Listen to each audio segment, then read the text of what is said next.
sana. Maya iya mako kini. Kau mare buang mas.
E o folova whaatalo whatu Samoa I lau mai moanga le nivanga la fiafi le porokalame o le Tautai iae ma le manuia whaiwa si o tātou o tiro Tautai iae ma le malo Tautai iae ma le fia e ile dei fo ia fiafi o le aso se fulu ole masina o Novemba Bluwave lua se fulu ma le lua le aso tofi le dei Asiata Pio Vaoliko ia le tau o una ma whaatasi atu ma le tausala la le dei ngau kausala la le dei ia wai mai runga tātou BluTV ia le tō fine ia mema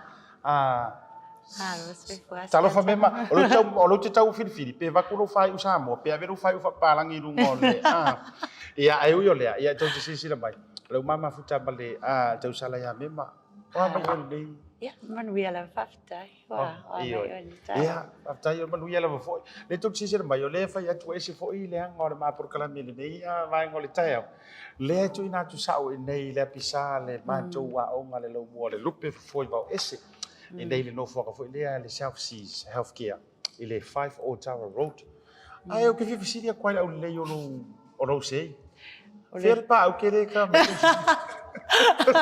ngai sei me fa foi eu foi ngala awala o ngale o aya lo lava o se fianga le o mawala no te mo mo nei le o fai ma ese ma fatal no ngana fai le si por kalame e tai o se te mo mole o faiona va se lua e fa tau tai le tatu proclame le tau tai ma lo lava e a bele de yaso ma e pisi de yaso le pisi fe lo le pisi masa ia na ia ofisiri le fie fe atu fa tau I le tatu tanga pe ale failunga ia ko pe to fienta tau totoe mana ai ke lo la ai tele au ke kalia kula lo fa fisili e ila o fa fisili te fi fisili mo to ia ia no tango le tali muri la lo fa fisili mata fa malo e to te o le fa to u mandei ia nga pese mema I lunga I o ile ma to pisa pa ko le ma ngai o vai ko le wori ia ka o ko re ka pe an kau fio ki fa pengi a ko malo rossi fa pengi nga fa lo ngole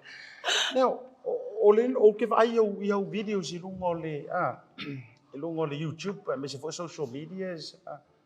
Ai me se ala ko eu swing o le peselea. There's two songs o fie lo sunga. O le te fie fisilia ko fe me sa kala. A matanta po kala me.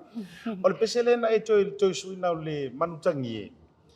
Ma le pesela le pese recreation so le tatau. Where did you come? Male fati lea. Can you talk me through my faso mai le emisal tatau? Like I really like that. Le mafua. Pa ko kia mantua le tone sa or pese. Le mafua anga le nei wai do. Ai manga ia yo lau koe valinga. Fonga pali liu le mai na ko. O na mate fole fai tau mo o lyrics o le pese ia fatatau ala i lunga o whaalongona i lyrics o le pese tu se pe e se pese fia fe angale pese tau wha maa losi pe ia no fole a tau li liu koe ma pangoka o pese tau e suta po ai le so o e ana e whaiar mea yes nice. No, officially lang officially sa ato ilang kolega kay lunga live TV.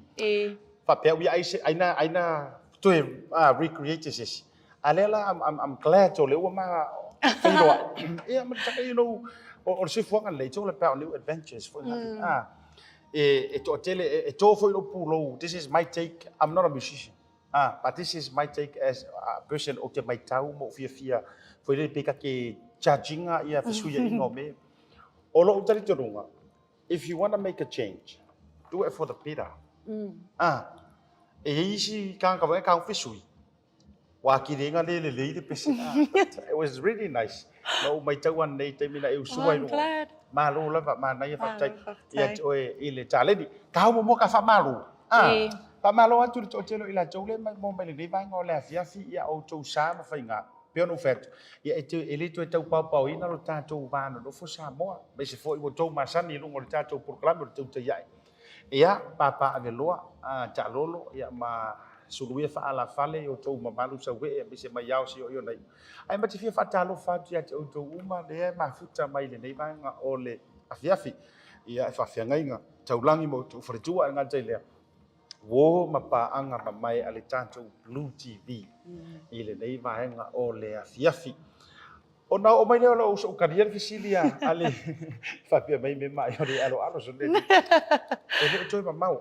O le camp le matou wa apisa i nei le no fonga lo fa tau no nai ma o i foi le fa ia o onga i vai aso te tasi te mo matou kuata. E to valu ia ali ai to a tolu to mai tai. No winga lai to sfu tasi fa tasi. Wale sa fia mai lisi vanga to lua na to malanga mai la lo i tanire. Oh, okay. Ya ono nai o swinga o le tulanga o le waiai. Ai o to lua la vai so i to o tamai tai. O le malu muli le tai taimi nei o marole le o tamai tai. A o ali. O lai e fa nga solo fa tasi la. Ia o la fu pa u mai la so 2 more weeks. 2 more weeks. Fato avai alola ia le lona fai. E wrap up o mai loa lea. Mai aloa fai le mātou wa fa moe tau walunga ai ia le apisa e fai ala vai nei le solusu ma le lima. I le ono le fiafi e sama o mai la tau lea wa tataina ma filifili la ei. Ia o le solusu ma le ono e fai ai le o le faa unga le mātou wa onga. I o le fale Samoa i mangeli. Nice. I le aso tona i le solusu ma le ono. Be nice. Ke lo foi ngale la sui ta tau te ia e fai mai o le falsamo. Ia o no po fu ngala fo ia le a onga be se fo. O le fata wo ina. O le au ina o le ngana. Ia be se fo tu manga no ui nei atu no o tatu ia ia. I wo ke ro e fo ina e ngai sau ia kala uma wa. Seifo. Ia ele na ai la ma tu malo longa le time. A foi mai. E nei vai ngo nei news updates. Ma nei vai ngo tala o nei me tau fa so ai. Ia ma fa wo welta tu program pe mai ata tu fa salo fa business nei.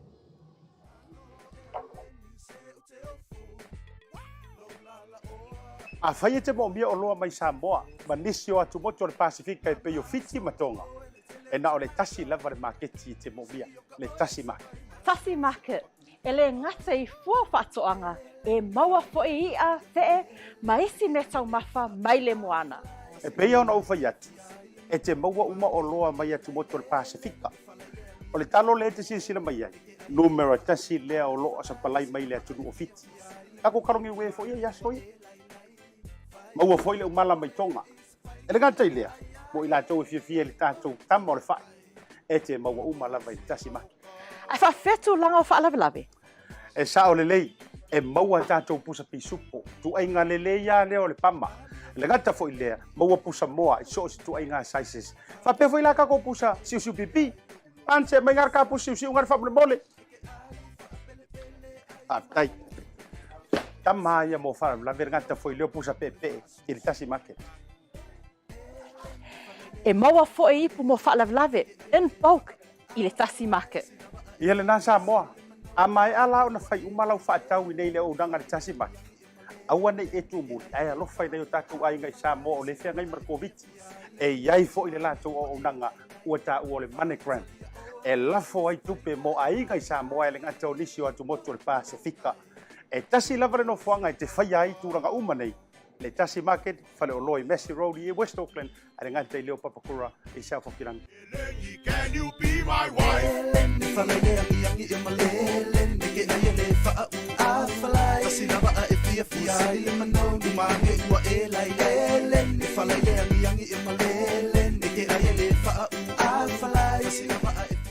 Toi whawhele atu te liu mai o le tātou poro kalame I malo o longa masani. Ia, I le neivanga o le hafi ma to lua toi ma le tau sala ia mema. Toi whapalo atu pa whape o le whatoa e maua mai le tātou poro kalame. Ia, o le tauta iae. I le nei taimu o le hafi. Ia, ai, o le nei lo whapsiri ngai ka whapsiri mai a jau e le ia malo longa. Ia, o lo whapsiri pe tau whatatau I tangata ia whatoa I loa le mele tupu nei le apisa a.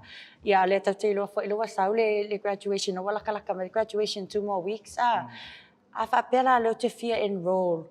Pe wo fia enroll le taimi nei a loa lata ma le graduation or how do I enroll or where do I go to enroll? Malo whaptai lo whapsiri mema. O, yes, tolu mai ngai whaunga e enroll mai. Man tō le tātou website tale aunga. We do have a website. www.lupefoivaoese.com. O le tātou vaenga momo. Lona lua, e mawhai ona e alu e like le tātou Facebook page. E te whasootai mai ai le messenger. Direct. O le nafo, I le numero le tātou aunga. Ia pe te vili mai foi. And the third one, come straight here. E mele waitele no update atu now. E le o toi eila se ava no foi le mo le semester le nei. O le ufa uma ia ngā rua ka whai o le nei semester. Ai o le tausanga fo, whatu anto ea e le tātou aunga. Mai February, anga ia tu ia May. E wha lava masina. So twice a year, there's 2 semesters. Ngale lua e tātou kuata. I le tausanga. Mai February, Mati, Apelila, May. Malolo ia uni ka konsisi ngā fua. Ia toi a ela ia Julai. Ole nala a whapela te fia enroll. Ia, e mawhaina e enroll le taimile nei. Mole semester. Mole tausanga fo. O le taimile nei. Ia, e le whapea fo I tati tau whaia. Toa tele I o toa tele. E koi ki kia pretty much. Ua lava, ua enough. Wasenga fo I le. Toi titi lava. O au fo. E le whapea tati whaia. Tati nau te tala le whanau. Ai o tele mana o fo I e overcrowded se vasenga. So first come first serve. Ole pomoni ale na. Okay. O te nau. Le hanga e aro alo mafau me mai aso ia Samoa. Ana to fo. Ma fo fo infa le sa ka o nga mai si primary school o kai. E kasi vasenga. There's about 40 kids. Ai ma ko foi la ka masa mo fo mai people ko. Lai mo mai ko. So if you were ya o nga sa nga ole first row, second row la e mawanga atoa ma fo for fa yaunga. Au ka masala e mai pua. Ola nga de copy. O vinga na la utala. O nai principle na tau fai lava ui e tau au mai fo inga le anga ile. So in saying that, o vinga la utala ia e te tala le no o lo mau le no le te mina i te so tai mai ai. A fa pe te manatu se I e se ia au ia le tau sanga fo ma ia ke o ko ke minga pe no fa yatu e first come first serve o le au tire fi dia foi se tanga ta pa wal me ia sa o lo manatu mo lo ngona I te sau wai te a fa pe ke sau wai o lo no ta inga ia e fa lo tele lo mara malama ia ma to e fa fango me wa ngalo ga sau mai sa mo o ko lo fa parenting ia wa tau ngalo ai ia e ma to se kana ta o to fa fango o le winga o le nantala. O le ngā ua ia oi, you already got it. Yeah. But my job, or the manatu. And then all of a sudden you'll be like, oh, sorry, I remember this. The wing and nine, like, go fight all the second now, the toy fang, or the wing of Willie, or Layaki, or our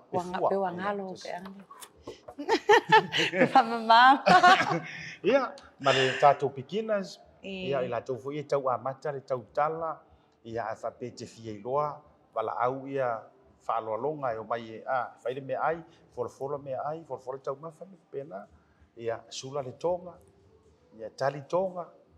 So be umala fa pe tai tonga mama. Ia. So, pa o le wa amata tattoo enrollment.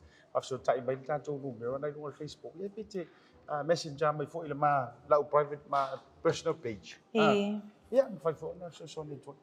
Nice. Well done. Okay. Tawa tu inisio na email tutupu na update. Update so tato. Wangi meo tutupu mai Samoa me se vo tato usile nei po wai mau. Speaking. Ele ata le viral lunga le social media time nei tama titile toso kule trolley male fu Samoa le ka lunga le ngamalo. Patai faule mo me au. Ia nga falonga ku wo lo customer titi. Ia la so manatu le namata. Ia havitai me mau au mai me ta upulea mana foi fa so ioi o tanto uma ngaka ko vai atu loa ile video le na au mai lai mo esta metiti ia mare si onga ke ile ko ko ai ko mai ka faule mo e vai fia mare fu a voide mana ya la uma tama tau vai atu loa o pulo vai e pasika leo ia mo vai tunga wa mai lo foi le ave loka papela uia ia ia nga tai nga alanga le u va vai tu lo sia so mai le toteli ia tamatiti o le wo loka la ka fia ia mana tu o ele soifuanga nei mema there's always 2 3 4 ankles at tilo mai ai mana tu la ngar paualo le ankle le tau tilo tu ile taimi le paualo le taimi le o kilo kwai or arrest tato feel sorry o ia oh, why? Yeah. What did he do wrong? Olha, ele mesmo que me deu fai. Peita. Olha lá, faco a coi mangingo mai mala mas tau. Oh, e fai si kau pa. Eu la vale também. E o va com maleu la van. Nio. Ele ma fai fo io no mai malo le temile. Ele ma fai no mai leo. So na fatu fua se tala. Ma so na fai fua.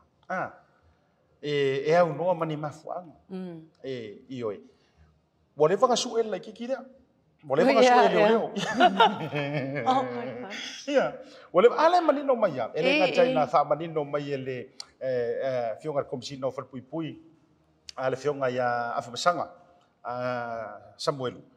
Ia ole foi na toi fa tala no vai tu fo share mai lunga fa tala no nga nisio si nia o leo.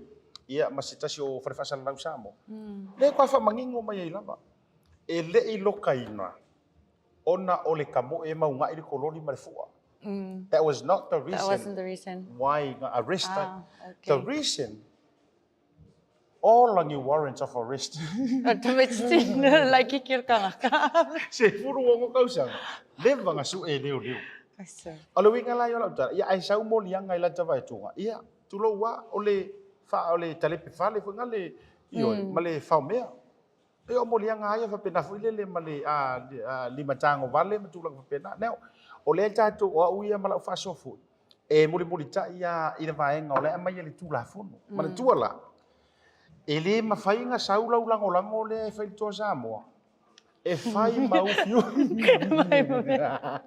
e fai maufiu o lau mesi se nga fai lenga pe yor kala kuspa ia awange I faia le sa orotonga mau fiu le anga sala.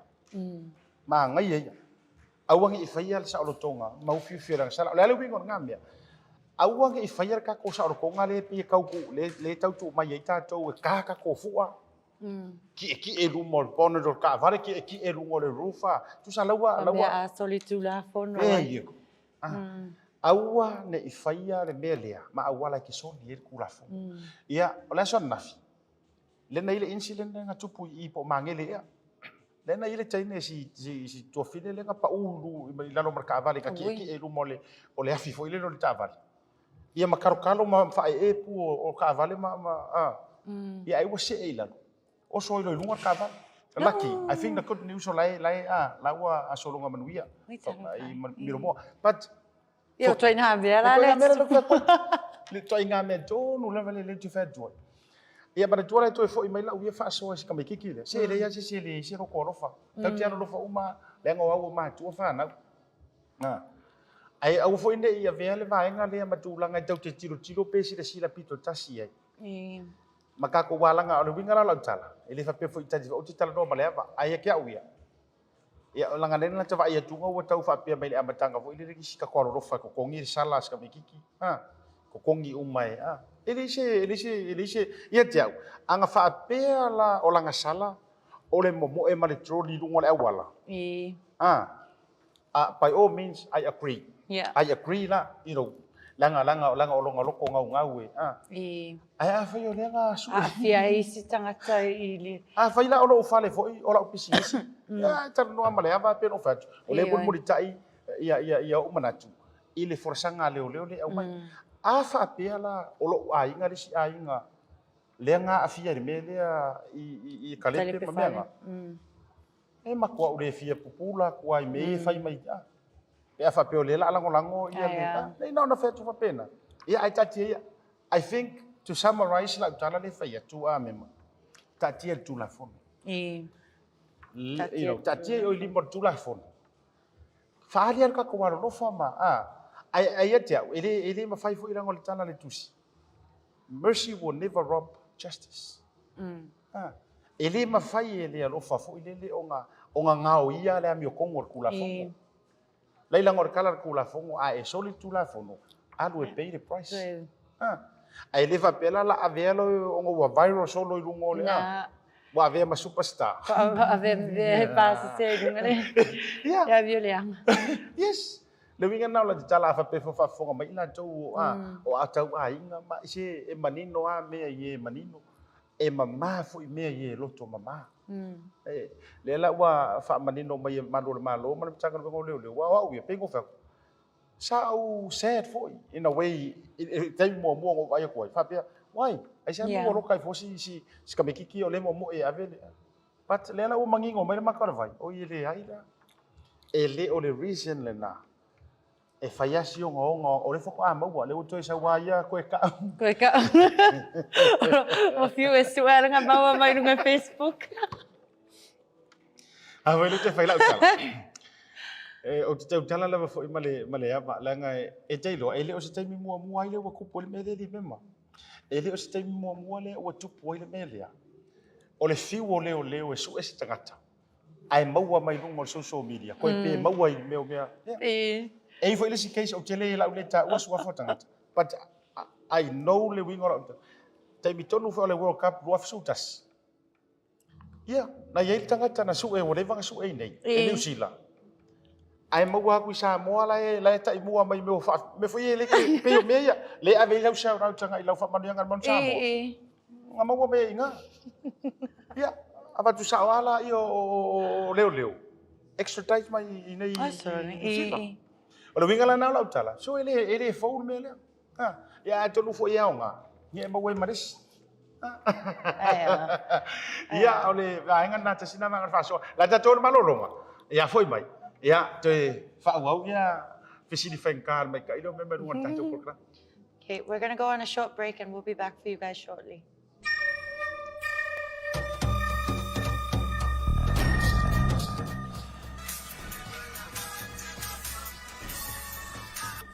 Hello?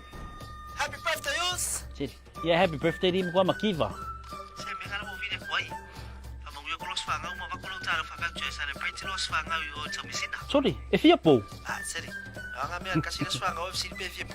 Uso, kan yung ko kongi member fufu. Yeah, okay, so ifo. Pauso. Thanks, sis. Send love to the family. Okay, bro. I love you. Love you. Maroso. Oh, talo po, welcome to Tamisina. Maro. Payment. Talo for matcha.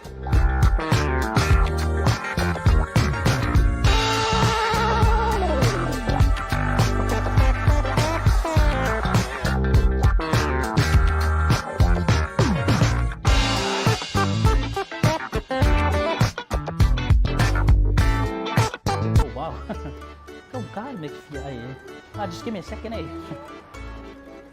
Hello? Auntie! Oh, Vaoliko. Cho điều số, có ai xem mấy sao cũng đang ăn chơi và thôi mà lunch mà okay. Baby, what do you want? The barbecue one? Okay. Chơi phòng mua đi số đi. Thanks. Love you to the family. Okay. Hello, Vaku. Yeah, fancy. Barbecue? We have the barbecue, please.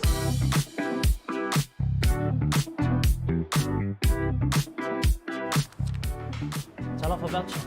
Thanks, tell off a voucher. You know how much I love you? No. No. Tôi có thể chơi chơi mà yêu le por calame le dei vai ngò le afia fifo le fa o vino le tutua para unanga la BluTV be se por calame tau te ia. Ia ma le tau sala ia me ma ia be se la le ma tau se to luan ma le fio le to o le manino ia ta ba fa sau la insan tuala be se fo io le su o ba po na fanua fio fo ta pa fa sina be se fo le ta tauso ia realta ia pe mo mana na tu ma fa fitu va tu le ngoa tua. Ya tau vea ata lo fo lo fatu li Leaupepe nei e ke ure le yari o ia so mari o ia se me e kau ke wai pe tai lau to fal vai malai le o mai ta pena foi langa le o mo le no ia ta fole o ta sala nei yo fa tai fo yo le wa ta to miltino fa ta si fo ta to po kalami ya ono tulang foi ese le tele o nai vaanga fo yo lo ta to tanga ia toi fo lungo le peng fai lang ya atonu e talanga feunga fo ile o e o tatou pokalami ia mon malama lau tele fo se tatou atunu memma ole asa wa ide ula fala le o yo ma ula fala e le asa kikiro ma Tu sai. Ta fai ila uma. e fu ale tino ia nanga e ser panga le heavy weights le ia Asiata ia mato lightweight mato okay ete afio mai Leaupepe o lea ua toa umatu na sia na fea na fafsiri mai ja e winga lea tala e mesi alva pe yo se talking points le ua i te mile nei ele fai ole viral ole ata ole fala kiki le ngam markoro i le tule le ia o sau ina ma le si ku le fa kai so dua ia tu le so ole aso wano pai tu fo ya nele tu tau pau ina o le sa e fa so ina mai lunga ia le pese fa tara longa malu le malo e ma nei ia mo le fa fonga lo tele le tu o le ali sa au ili nga o le mtau fa ta Asiata ole vai ngata ua lava ole ua manino mai le au mainga ole tu fo ia leo ele mafua anga na latou tau fiai ia ma aveloa ia le la tali ole o manino ai ele o toso ino kololi ia pole langolango ino le toa Samoa ia le mafuanga o lo ia ona molianga sa fa peona moli ai le official leo ia ole ala sa talie le toi appear fa msinonga ile pe alva ya son te nei pole va so tuatu ai le show up ole ala o famtalanga le na mai sa o ele el fofonga fo yo le malo le sa fa mamla mai na mai ona e folinga mai lo ia ia nai so tu la fono foi ia sa fa tali lo na tu lai e tali molianga per tu langa na le fo la u fai mai o fai ngo fiele la tu ngalwenga ona le vai atu yo le sa tu la mo mai le el solo le yo fai ngo fie foi la ia la tu yo na ona fa afe ma ia ma fa ilo ia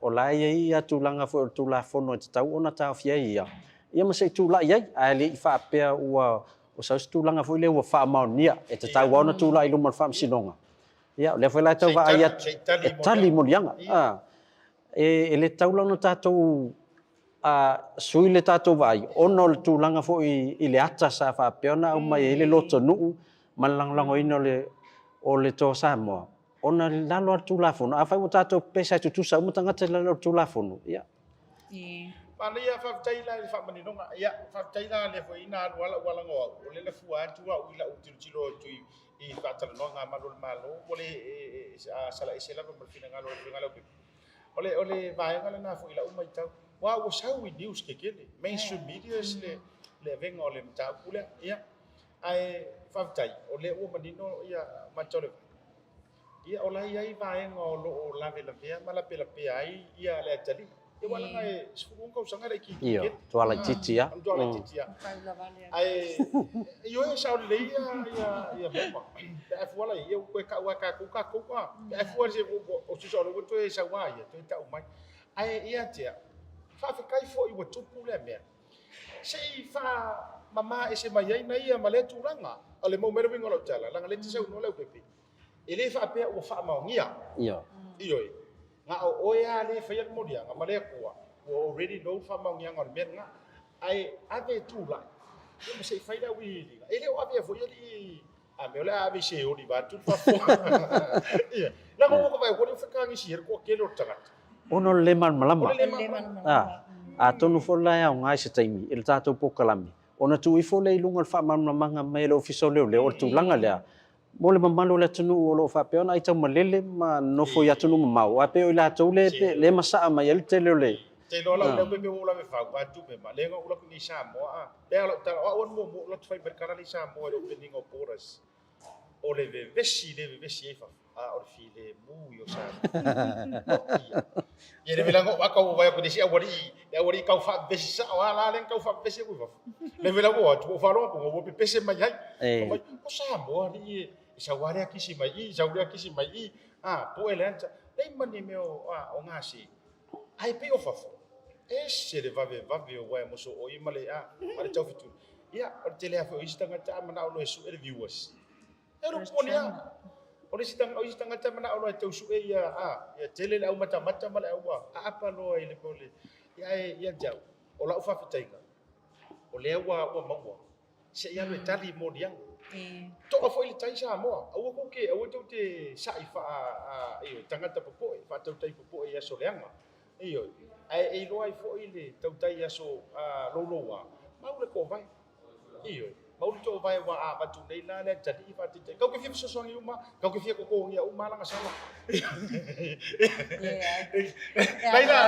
Ora sala support sala le to Samoa wango fa pia ai ole pushing ole trolley i lungo le awala le sala ai so to bila I won't mind paying that for ngale o ke volunteer le nga wa share nga me o fai for a good purpose in to Samoa right o sala la Siata. Ola foi tau mo mai le fai ungole o tala ale malu. O le foi pe tau ma we fa pe. Yo le si vai foi la po yo ngai ngala trolley le na o mai fa nga. Ya. O tele ala. Ya ai. Ai ya wa ye lang la tali. Se la pasen. O le image foi. Le wa represent to ile nga Samoa. Ai awala tatou te tu fa tasia le mele na matulanga soli tu la fon soli nga tu la fon la nga te tau wala ona lu tali molianga o mea sa tupu ele o mea na tupu te to Samoa le molia tele ainga ia na pe a fa maunia tele nei ainga ia na tau fa le tonu wa yo fa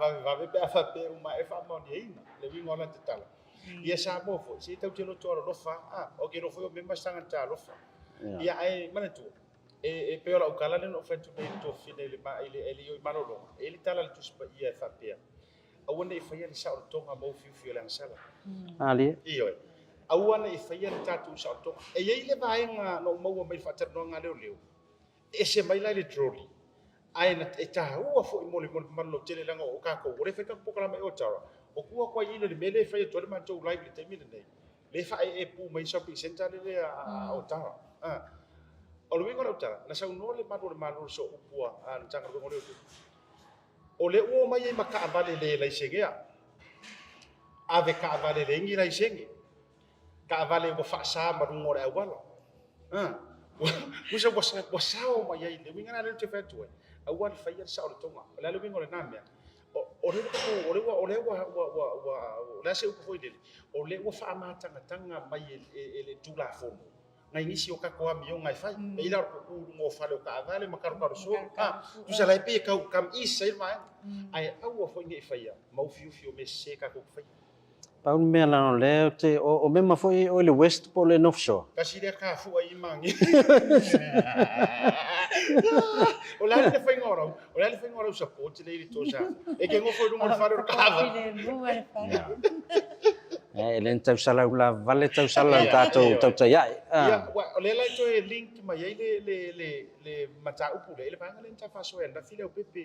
Isi tala foi le na mo me sto fine le fa pena pa ulu mo le o no le sa ngo fongo foi maka ka fu ai ala helu ta ba to inga vai nga lai ya o ka kiaro ro fu peno fa se le se le no to ro fa atu ku bis fa na ai fa mata o fer mere ka ke fa ya o fa me ma ya o ka ko fa ya me sa te le ave fa pe ka ke ro fi support le me ma nga ya vai la o ka fa mo e mai sa mo le fu ale la o sa wala nga na po o mata i news TV1 o le sa wai ai sa wai la ma me le mai lo ai sa wai ma poliang ya imagine la ya fa pe o le sa ngi au pepe ma le Pacific 40 taro fa voucher e fai singa voucher 40 nga wele fu are pe pe yo le mo tala a fa bingi o le ka mo fai le fio ka le ri pune o yo la dei poinga la fai singa voucher foi singa de fa ale wa nginga mai o le arresting e fai siri makango vale va tu le ya wa ruina to ai le mana yo le ma foi sia va ke le ka ko ya le fo man malama tulanga ya o support ai se la percent a faila o me alo fai o ta pena mo le sosoani tulanga le pe fa yo la ya wa ye ma se mo lianga o le ya la me tu ai o lango la tali ma la ofisini la na ya la fa ku manga ku ofisini ye a fa pela o le su electronic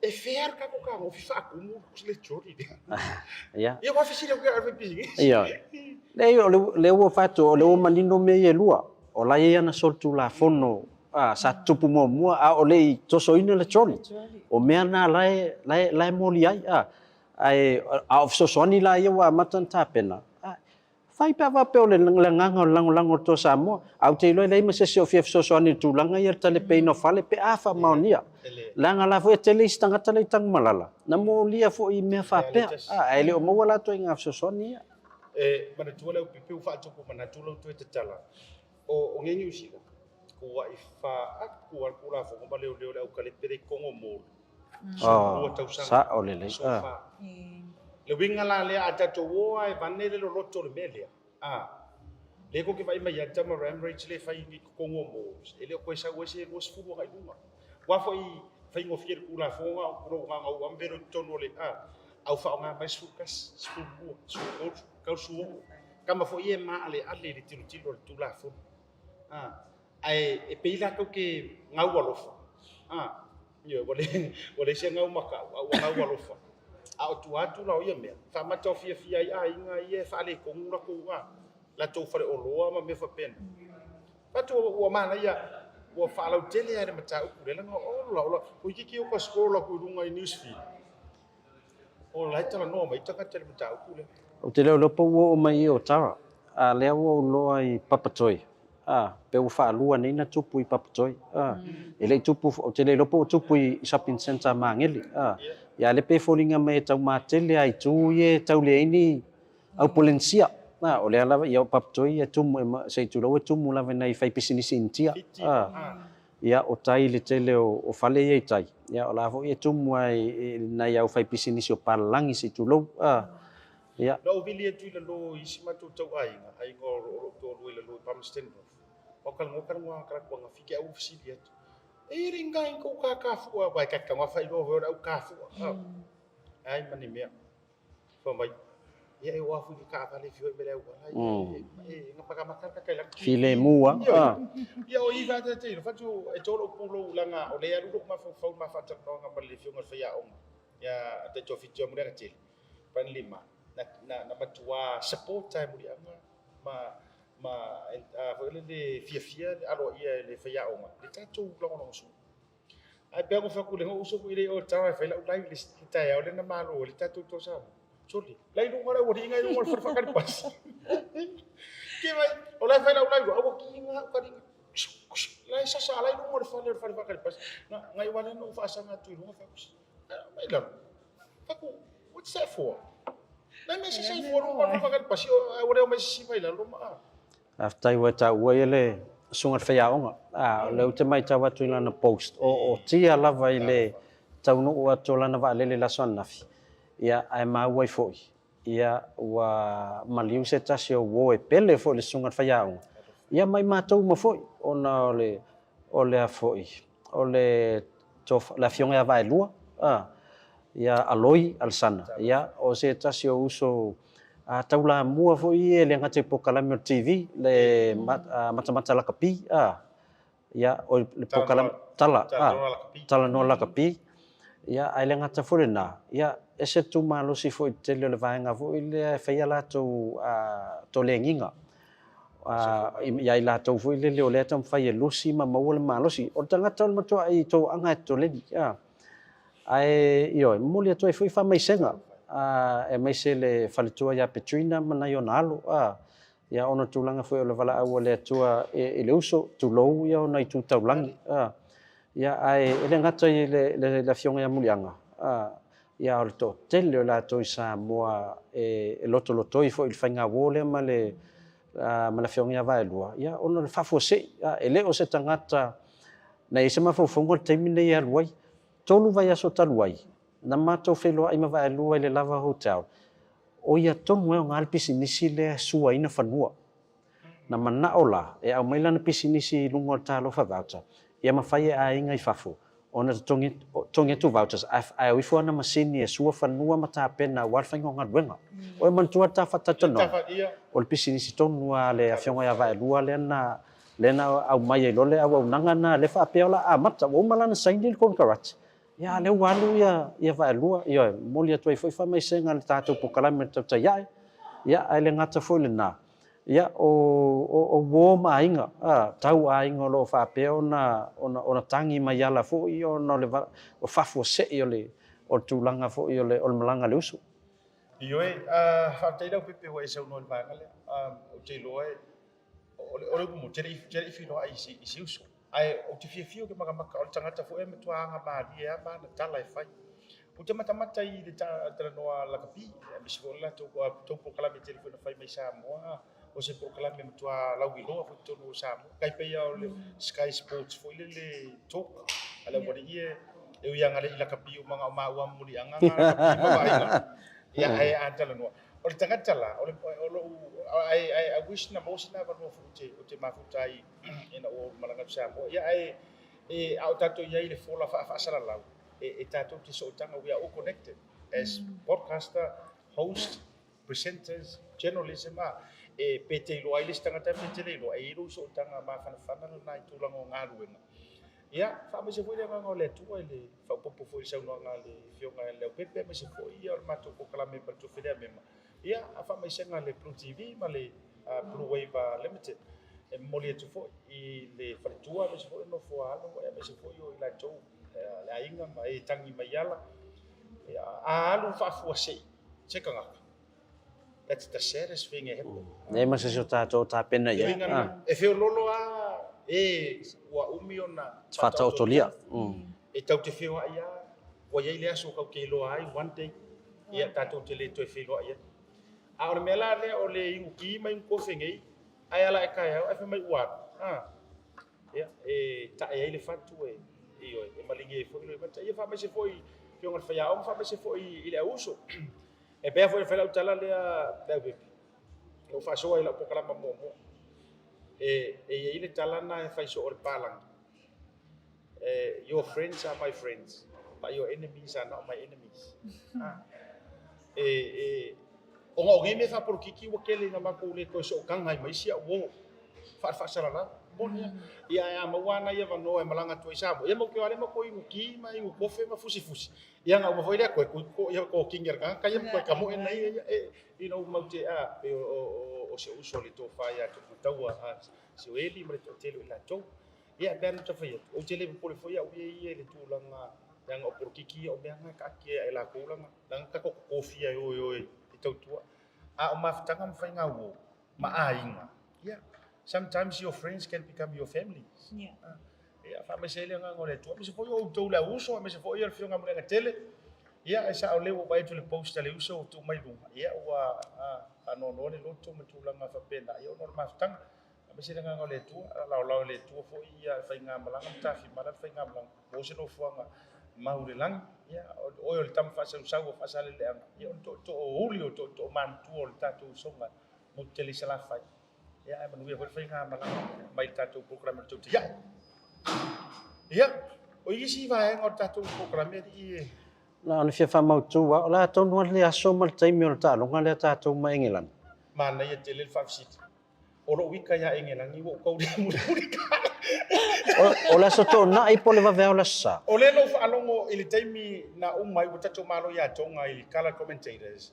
Now they're facing England Saturday. O Saturday no ngala la sto na ia ngelan. Ia saola asala ka ko. No ngol va veo o la sa ta tu. Saola lang oleh saola tala no fa Britain le linga alang oleh tala na no mau tu fa mai oleh Africa ai la wodi ia ngelangi mi Samoa for the second times. Ile Saturday next Saturday so no wingala la refer the time ngelangi Britannia. Ia e ui ole fa to astofi. Te ole mosta tu proklamita. Oi saola ngol tae o tatu proklame fe mi Samoa. Pa tai wo man toina. Yo ke koma foi kae. Fai la ka kopeki. Ta urunga tatu program. Wala ngau te do mate live ma Leaupepe le lau sumai mem. Mai fa ko live i kai me maro ine ya langa re fet peki ke o koi ro me la ka la fa. Ai fai per ka ko live win or lose. Ka ko asia ka ko wo la asia au. Si ka ko vai. Pe te o malolo si tatu au fa tai tai. Pe ko ka fu ngis. Siata. E te leo maua mai o la sale fai atu e whaatino, e wha le. Ele ia na te Yo e la e ko fase o le matolo tu ama tera fa su fu. O le wo tau whaapete a sofitu. O le la e usu la sa ma lau fu a ele alu. Le vela ko su koroni mele di i bo umba program. Fata topeti, ka kopeki. Ladies first. Mema o malo. O ai malo. Malo sa. Fia ni ai. Fa fonga le masa ia tato ia la mai mo. Pai po ma ko e malo sile nga. Malo sa mo fia ai. Let's see. Ia mana ia au mafo me mai nga ai. La krosi o ile fionga ya le bib. O ai malo le bib. Te la malo sa mo. Lua ai e malo. Fia. E lua ai e sili ai. E ma faina va pe se fulu lua. Pa leo tawa. E lua ai e malo ai. Ai kai mo wari ngia wa. Kai mai ngia wa kai kede mo. Malo. Ia. Fia. Pe se fulu engelang. Ia. Ai Ai va mana Afrika. Ia. Mona fa longo mele malo la tunu. Au e te faia le to nga pe tin faia to ne me ma i mau ila tupe. Ia. Ele o shua. Ele shua, ia. Okay, langa le wo umaya. No wengo enge lani yo. Se fa kali ia. Fa me lo tala. Ole foi ile lo fadi. Ole ai va fe ko malo enge langi ongo lo fadi. Fa faingo fie, e fia ai malo ai ngelan. E fia ai malo ai ngelan. Wan wa ftau le mal langu lo of, lang pa e mu wa fu ai ngelan. Ya. Le ai. O u te lo tonu. Aka ko mango ko fo ya to, ka ke mango ko fa kasia. Malo to sama. Mana ya. Mana ya tato au manuia momoli to mama to fa muriango. Ele tato au le sunga fa ya onga lango. Ore management mal pulenga mai sio sunga kapten. Pagi ka ko karo kapten. Junior Paulo, me fasao. Junior Paulo. Iyo. Oi man tuol ta po kala mir fato ao ngar to Samoa na fa mai fa malo lol fe ya. To Samoa. La sau. Lai la ngai do ka ro kam. Ele o ka ro o le ko mu o kam. Iyo. Ya le ai si o tato uma. E ma fo inga sa ilo roto. O ru fi mga ke pa ia vai or kam ma pa ia le la tato se mi fai. E ka ke malo no lai. Ia no tato le. Ko ha le di de mo stu le si go ka. Good luck to Samoa. All the best. Final words, best. member. That's it from us today. This is our Tautai program for you all. Alofa te leatu. Take care. All the best. Yeah. Lucila's Realty is here to help our people achieve the best results for their properties. Whether you're selling for the first time or have sold and moved on before, we want to make sure that you are well informed and know what to expect every step of the way. We can get you the best results for your property. Whether you're selling to relocate, upsize, or downsize, you've come to the right place. We manage the entire process from start to finish. If you're in Samoa and want to get in contact with our team, please call Lucila on 725-0965. If you're in New Zealand, please call 021-082-05466 or email sales@lucilarealty.com. Lucila's Realty, helping our people achieve the best results for their properties. O le tautua ma le auaunanga o le Maota Samoa Service Station nei tuanai matu. Mātou te utuina lau sa ma le tele leo nisi matu auaunanga ese. Ai le ngata fo i lea, mātou te siakiina fo i lau tāwale. Mātou te sapalaia fo i swahuu mo lau tāwale. A whai fo i o vai pa o lau sa, a wala te popole. Mātou te sapalaia fo i ea mo lau tāwale. Mo lau nofo silafia, mua, ta pē lau tāwale pe autu. Lua, ta pē lau telefoni i le taimi utu ina i lau tāwale. Mana tua foi, e matua i whaasa ina le tau mawhatapa a ino foanga whape nei. Wa iai foi au nanga i lunga o le Pacific 40 e whaatau ina ai le talofa voucher. Maota Samoa, o le Maota mo Samoa uma. Mātou te fia e au na pia mo o Samoa, whawhetai le fio mai, we'll see you again and God bless.